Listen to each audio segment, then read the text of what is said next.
소우이님, 저와의 약속 잊으신 건 아니죠? 차에 타실 때부터 알고 계셨을 거라 생각했습니다. 그는 점점 제 쪽으로 몸을 기울이며 말을 이어갔습니다. 저는 불안한 마음에 외쳤습니다. 그만하세요. 더 가까이 오시면 소리 지를 거예요. 저는 필사적으로 차문을 열려고 했지만 박중현 소대장은 쉽게 멈출 것 같지 않았습니다. 안녕하세요. 저는 올해 30살이 된 간호장교 김소영 대위입니다. 오늘은 여자의 몸으로 제가 처음 군대에 배치되었을 때 겪었던 이야기를 들려드리려고 합니다. 시작하기 전에 구독과 좋아요 눌러주시면 더 좋은 영상을 만드는데 큰 힘이 됩니다. 2017년 3월 15일, 22의 나는 육군 간호장교로 첫 부임을 하게 되었습니다.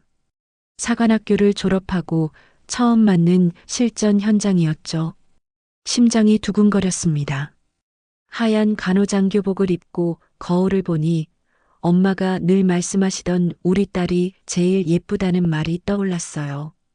부대 정문을 지나 중대장실로 향하는 길, 여러 간부들과 인사를 나누었습니다.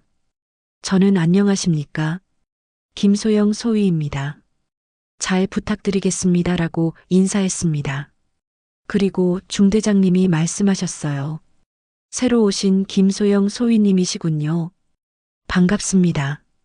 우리 부대에 이렇게 젊고 예쁜 간호장교가 오시다니 부대 분위기가 확 살아날 것 같네요. 하며 웃으셨어요. 모두들 환한 미소로 저를 반겨주셨죠. 너무도 따뜻한 부대에 배치된 것 같아서 기분이 좋았습니다. 의무실은 생각보다 잘 갖춰져 있었어요. 이전 간호장교가 정리해둔 물품들을 하나씩 확인하며 저는 이곳에서 제대로 된 일을 해보리라 다짐했습니다. 하지만 그 다짐이 얼마나 순진한 것이었는지 그때는 몰랐습니다. 하루는 박중현 소대장이 의무실에 찾아와 저에게 말했습니다. 간호장교님은 예쁘시니까 애인한테 사랑 많이 받겠어요. 저는 그저 웃어넘기려고 대답했어요. 그랬으면 좋겠네요. 그런데 아쉽게도 남자친구가 없네요. 그때는 제가 웃어넘기려고 말한 한마디가 그렇게 큰 변화를 가져올지는 몰랐습니다. 그러자 박중현 소대장이 기다렸다는 듯이 말했습니다. 애인 없으시면 저는 어때요? 저는 조금 당황했지만 그냥 웃으며 넘겼어요. 사실 박중현 소대장은 두 아이의 아빠이기도 한 유부남이었거든요. 그래서 저는 유부남들이 자주 하는 흔한 농담 정도로 생각했죠. 그런데 그건 제 잘못된 생각이었습니다. 그때부터 박중현 소대장의 선을 넘는 관심이 시작되었죠. 항상 제 외모에 대해 자주 이야기하고 조금은 불편한 농담들을 자주 하기 시작했어요. 간호장교님 오늘은 얼굴에 살구빛이 도는 거 보니까 어젯밤에 좋은 일 있으셨나 봐요. 저는 조금씩 불편해지기 시작했지만 배치받은 지 얼마 되지 않은 곳에서 적응하기 위해서 참아야만 했습니다. 일주일 후 부대 간부들과 첫 회식이 있었습니다. 중대장님이 말씀하셨어요. 김소영 소위님, 우리 부대 간부들과 첫 회식인데 자리를 빛내주셔야죠. 그렇게 저는 매번 회식이 있을 때마다 항상 불려나가 자리에 참석할 수밖에 없었습니다. 막내 간호장교라는 이유로 거절하지도 못했습니다. 때로는 제가 간호장교로 온 건지 도우미로 온 건지 헷갈릴 정도였으니까 말이죠.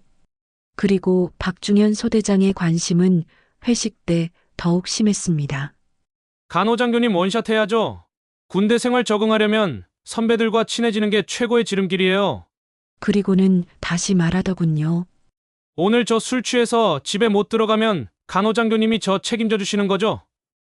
저는 간호장교님만 믿고 마음껏 마실게요. 저는 웃으려 노력했지만 점점 그런 자리들이 부담스러워졌습니다. 농담이라며 하는 말들이 때로는 선을 넘는 것 같았기 때문이죠. 입대 한 달 후 3박 4일간의 야외 훈련이 있었습니다. 배치 이후 처음 있는 야외 훈련이라 저는 당연히 경험상 동행해야 했어요. 훈련 중 부상자가 생기면 응급처치를 해야 하니까요. 훈련이 진행되고 잠시 쉬고 있는데 박중현 소대장이 다가와서 말했습니다. 간호장교님, 첫 야외 훈련이시죠? 힘들면 언제든지 말씀하세요. 제가 도와드릴게요. 라고 말했어요. 저는 고맙습니다라고 말했지만 그 말 자체도 왠지 불편하게 들리더군요. 훈련 마지막 날 저녁이었습니다. 박중현 소대장이 제게 다가와서 소위님, 잠깐 나와 보실래요? 훈련 관련해서 말씀드릴 게 있었는데 지금이라도 말씀드려야 할 것 같아서요라고 했어요. 저는 제가 혹시 훈련 중에 뭔가 잘못한 게 있나 생각하고 큰 의심 없이 네, 잠깐만요라고 답하며 따라 나섰죠. 그런데 박중현 소대장은 조금 걸으면서 말하고 싶다며 조용한 곳으로 저를 인도했어요. 조금 이상하다 생각했지만 설마 하는 생각에 같이 걸어갔습니다. 한참을 조용한 곳을 걷다가 잠시 멈춰서서 그가 말했습니다. 군대는 주변 동료나 상사에게 한번 찍히면 돌이킬 수 없는 곳이어서 든든한 동료나 백이 있어야 군 생활을 잘할 수 있다고 하더군요. 그러면서 자신이 이 부대에서 얼마나 인정받고 있는지를 자랑하더군요. 훈련에 관련된 이야기가 아닌 갑작스러운 다른 이야기에 저는 조금 당황했지만 일단 이야기를 듣고 있었어요. 그런데 박중현 소대장이 다시 말했습니다. 제가 간호장교님 옆에서 잘 돌봐드릴 테니까 걱정 말라고요. 그러면서 제 등을 두드리더니 은근슬쩍 제 어깨로 손을 옮겼습니다. 순간 저의 온몸에 소름이 돋았습니다. 그래서 저는 급하게 자리를 피하기 위해 거짓말을 해야 했어요. 아, 죄송합니다. 오늘 마지막 밤이라 의무품 정리해야 하는데 깜빡하고 있었어요. 지금 빨리 가봐야 할 것 같아요. 라고 서둘러 말하며 그 자리를 벗어났습니다. 텐트로 돌아가는 제 심장은 너무나 두근거렸고 불안감에 가득 찼습니다. 그렇게 훈련이 끝난 후에도 박중현 소대장의 집착은 멈추지 않았습니다. 의무실에 이런저런 핑계를 이유로 자주 방문했습니다. 몸이 좀 이상하다며 또는 다른 부하들 건강이 걱정이 된다며 이런저런 이유를 핑계로 말이에요. 하지만 정작 와서는 저에 대한 사적인 이야기만 했어요. 예전에 남자친구는 어땠는지, 어떤 스타일이 이상형인지, 근육질의 남자는 어떤지 개인적인 이야기만 물어봤죠. 어느 날은 소희님, 혹시 이번 주말에 시간 되시면 시내 구경 어때요?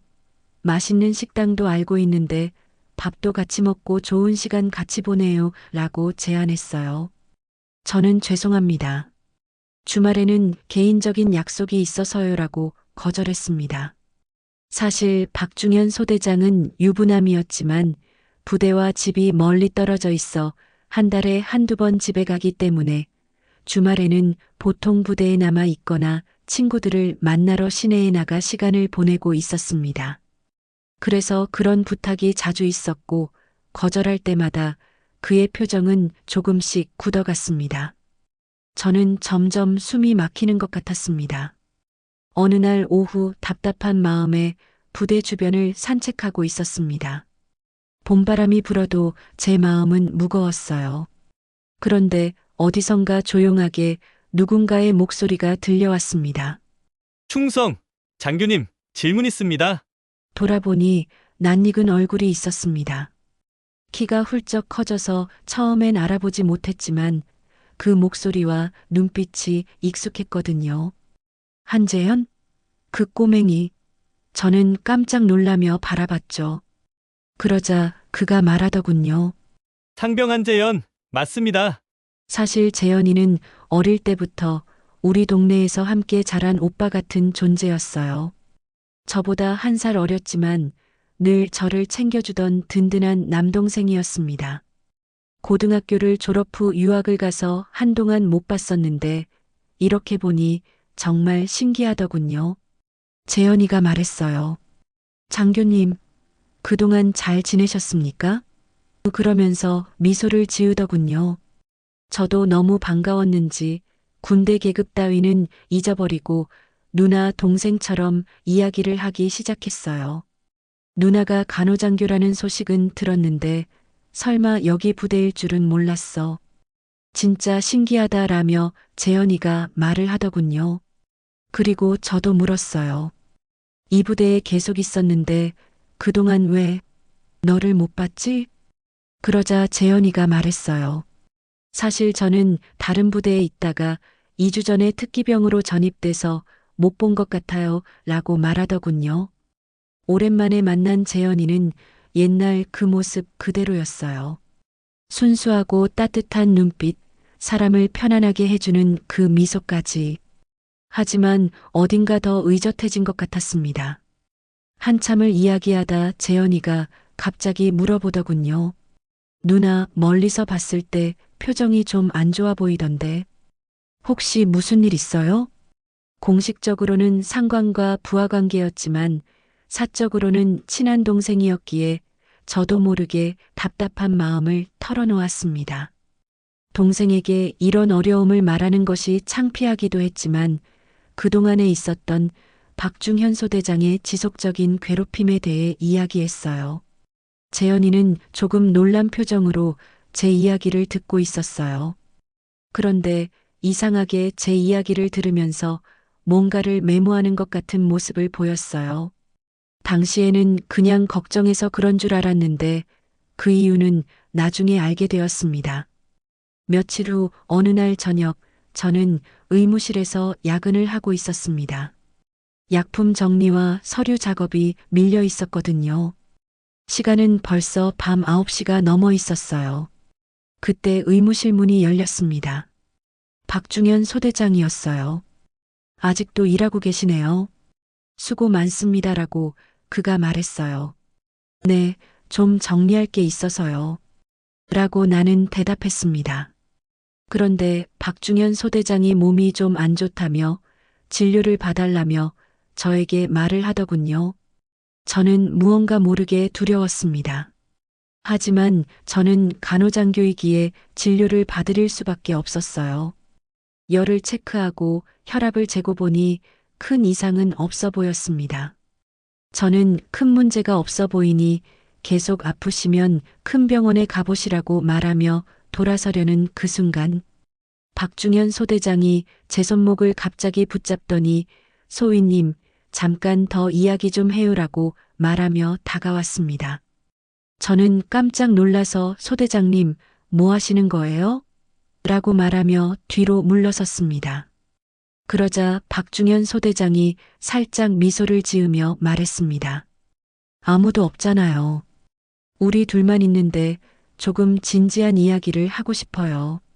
라고 말하며 계속 다가오더니 저를 의료실 침대 방향으로 몰아갑습니다. 저는 공포에 떨면서 왜 그러세요? 이러시면 소리 지를 겁니다. 라고 말을 했습니다. 그러나 박중현 소대장은 멈출 생각이 없어 보였어요. 바로 그 순간이었어요. 의무실 문이 벌컥 열렸습니다. 뭐 하는 겁니까?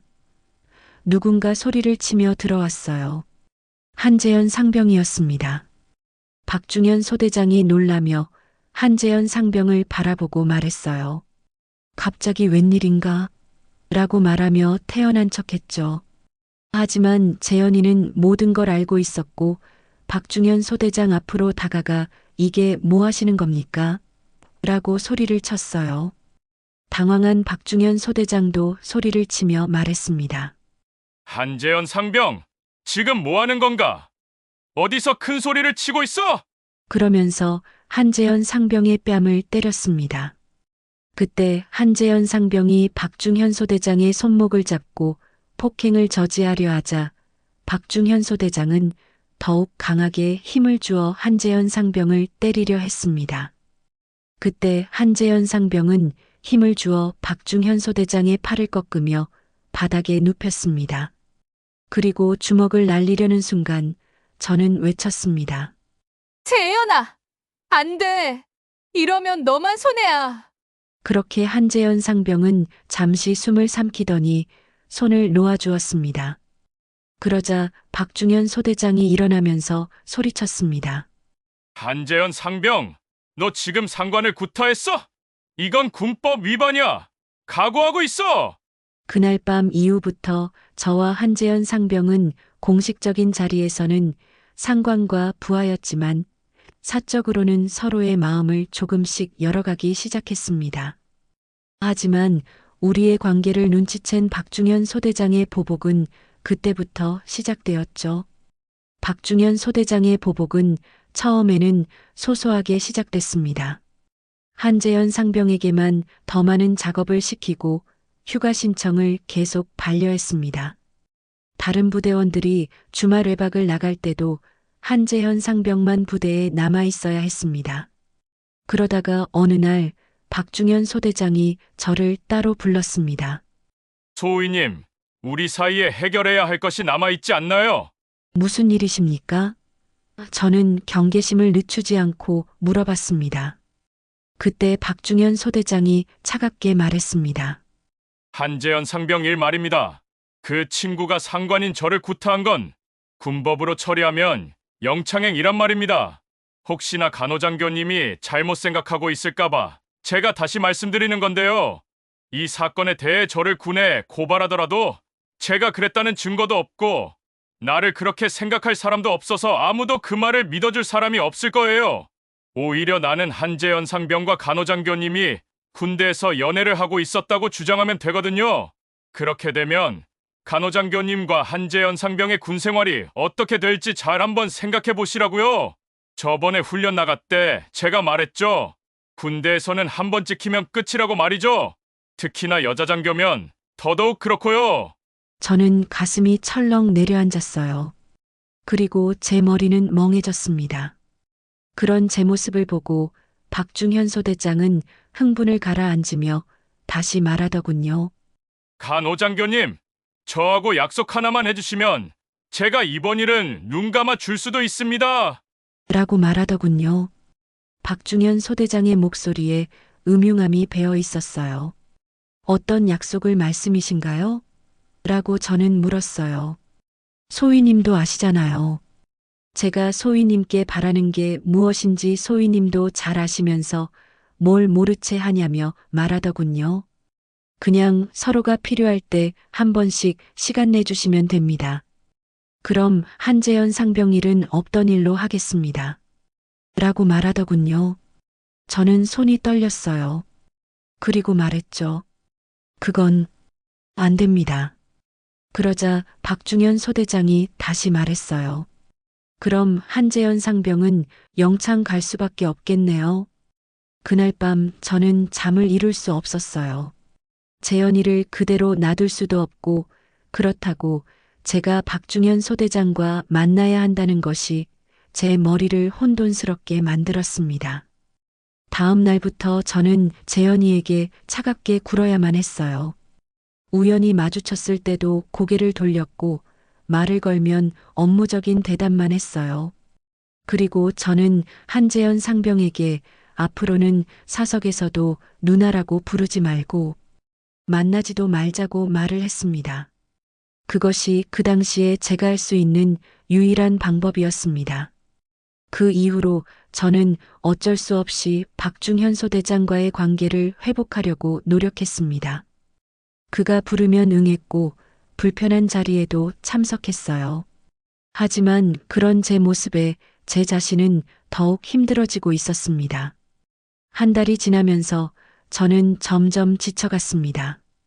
가끔씩 재현이와 마주치게 될 때에는 더욱더 힘들었죠. 하지만 다른 방법이 없었습니다. 그 후로 한 달이 지난 어느 토요일이었습니다. 드디어 외박 허가를 받아 저는 오랜만에 가족을 만나기 위해 부대를 나가고 있었습니다. 그런데 박중현 소대장이 제 스케줄을 미리 알고 부대 정문 앞에서 차를 대고 기다리고 있었습니다. 간호장교님, 시내까지 태워드릴까요? 마침 저도 그쪽으로 가거든요. 그는 태연하게 우연을 가장하여 말하더군요. 거절하고 싶었지만 이미 여러 부대원들이 보고 있는 상황이라 어쩔 수 없이 차에 탈 수밖에 없었습니다. 차에 타고 나니 심장이 뛰기 시작했어요. 그리고 불안감도 커져가고 있었습니다. 그래서 저는 부대가 조금 멀어지면 차를 세워달라고 하고 내려야겠다고 생각하고 있었습니다. 하지만 점점 이상한 분위기가 차 안 공기에 스며들고 있었습니다. 시내로 가는 길이 아니라 산 쪽으로 향하고 있었거든요. 소대장님, 길을 잘못 가신 것 같은데요? 저는 불안해서 물어봤어요. 아닙니다. 이쪽이 저만 알고 있는 지름길입니다. 그러니 걱정 마세요. 라고 말하더군요. 그리고 차는 한적한 숲길로 들어섰습니다. 주변에는 아무도 없었어요. 제 심장이 미친 듯이 뛰기 시작했습니다. 저는 두근거리는 심장을 붙들고 차에서 내리겠다고 소리쳤어요. 소대장님, 저 지금 내려야겠어요. 저는 차문을 열려고 했지만 잠겨 있었습니다. 그러자 차를 멈추고 소대장이 말했어요. 소우이님, 저랑 약속하신 거 잊으셨나요? 차를 탈 때부터 뻔히 알고 타신 거 아니에요. 그리고는 박중현 소대장이 제게 점점 다가오기 시작했습니다. 소대장님 이러지 마세요. 다가오지 마세요. 저는 필사적으로 소리를 지르며 차문을 열려고 했어요. 그러나 박중현 소대장은 멈출 생각이 없어 보였습니다.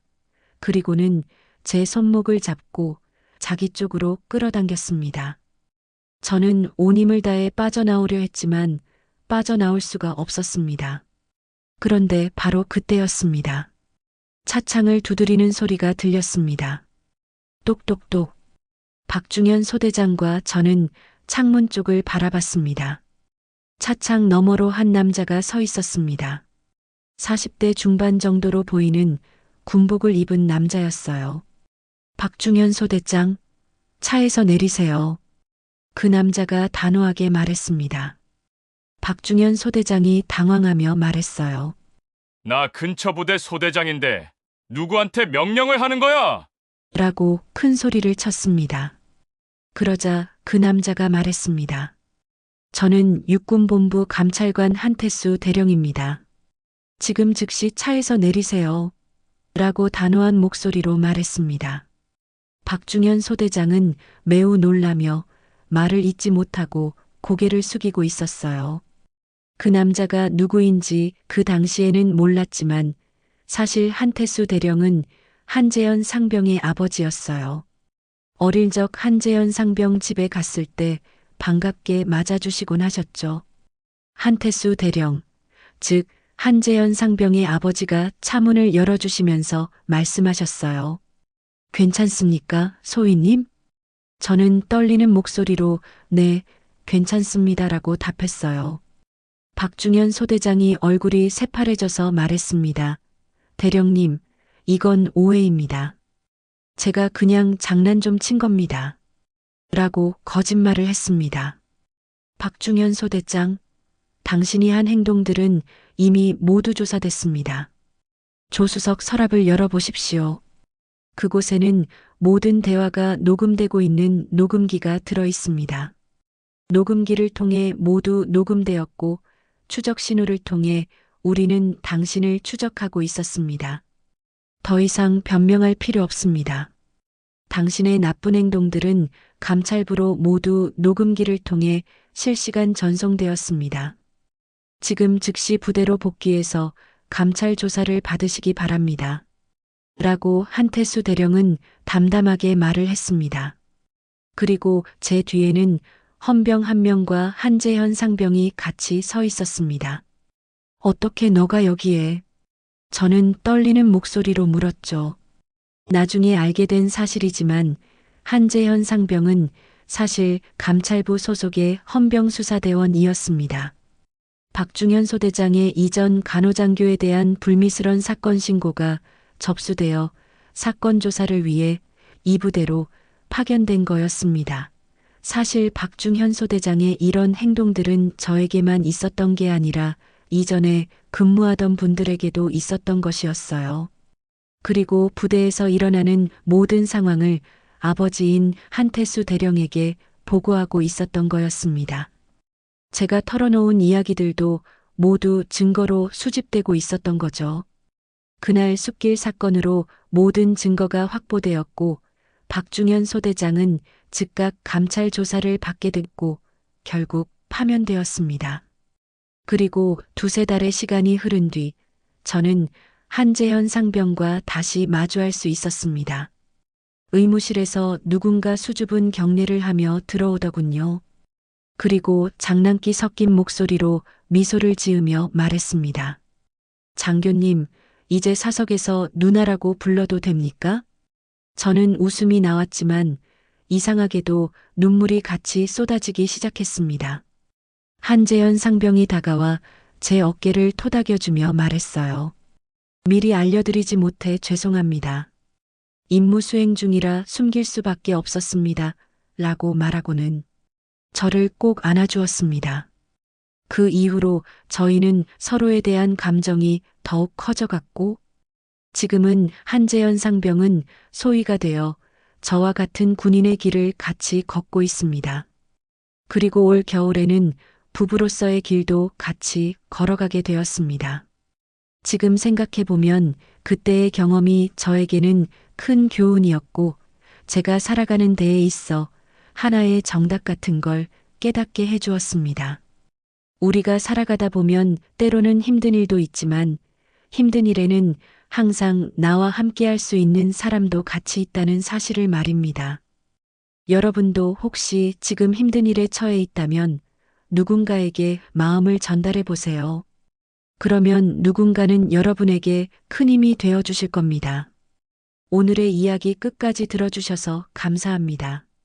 구독과 좋아요 눌러주시면 더 많은 이야기로 찾아뵙겠습니다. 감사합니다.